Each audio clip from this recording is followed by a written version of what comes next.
Hello YouTube, back with the next Yu-Gi-Oh! Review, and today I'm reviewing Structure Deck 5, Warriors Triumph. This is a pretty decent deck, if I have to say. Even today, you could probably have some relevance. It's heavily based around equip spells.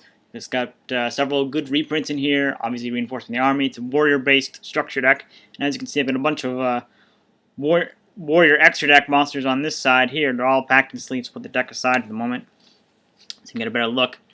Some are duplicates. I've got 2 copies of Late Armor Ninja, the upgrade Exceeds version of Comics Hero King Arthur, a Crimson Blader, Goyo Guardian, which is now legal again.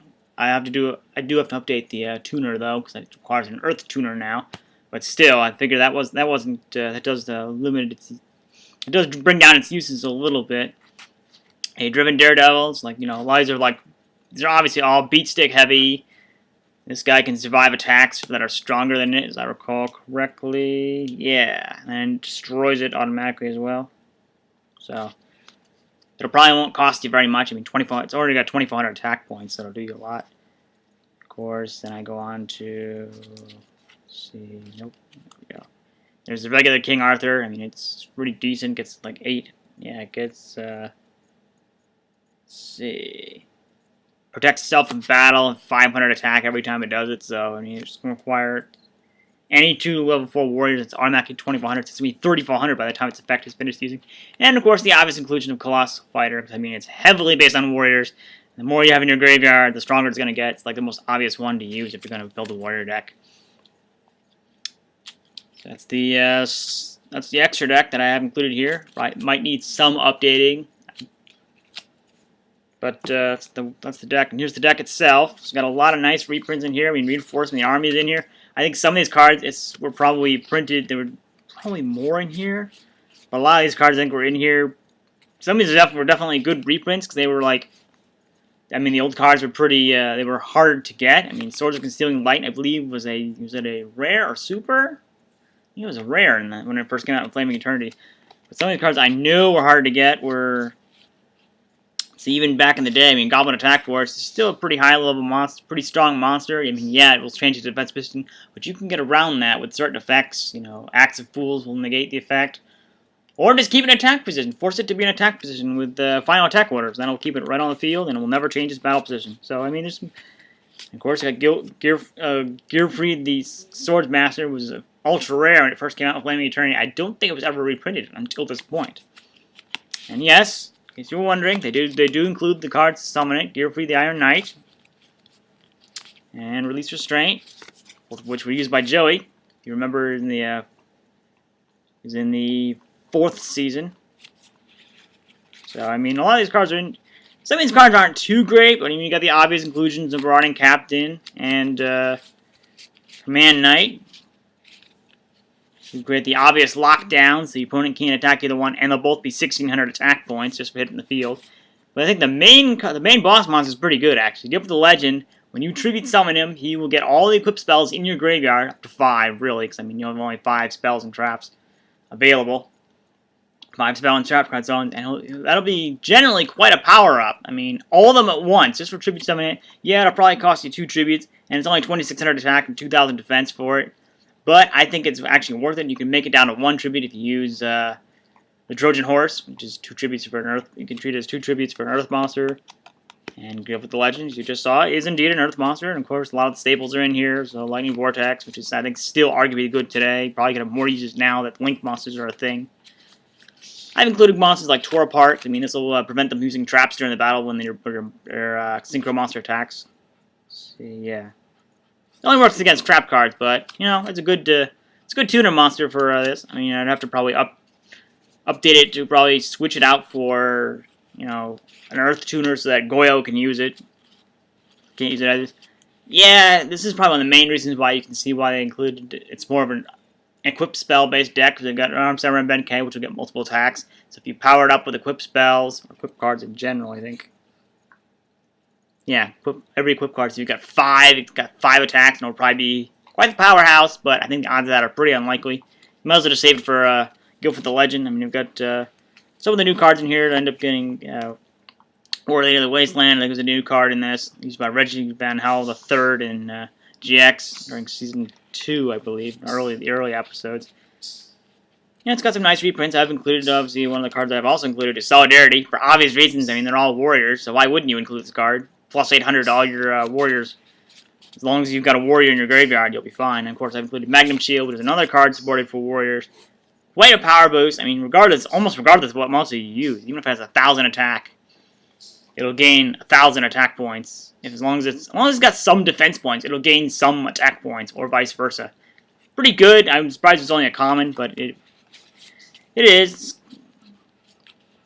You know, I've also included Turret Warrior for another obvious reason. Tribute Warrior, special summon. I've actually won duels with this, including even decks that were like popular at the time, even doing so. I mean, this card is actually pretty darn good. I mean, it starts with only 1,200, but it's a special summon, so you can easily get around, you know, cards that revolve around a monster being normal summon. So you can, it'll obviously, I think, it's got a good chance of being a powerhouse. I mean, granted, it doesn't have any other effects, but it's got 2,000 defense points, so worst case scenario, you can put it in defense mode later. I'd say it's definitely a pretty decent card. This is not included with the structure deck, by the way.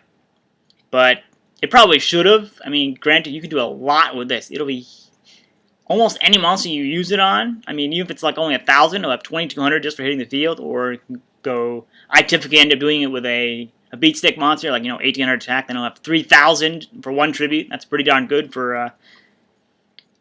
But yeah, I mean, this is. Obviously, I've done some improvements, because, I mean, I've kind of had to over time, because, in fact, the deck, I mean, becomes less usable, and, of course, I included the ever-popular Mirror Force. I don't know how much play it's seeing today, but arguably, I'd still say it's pretty overpowered, regardless of its era. I mean, there's always, and Link monsters are always going to be vulnerable to that, because they're always in attack position. They're the newest, they don't have any defense, they have literally no printed defense on them, so they have to be in attack position at all times.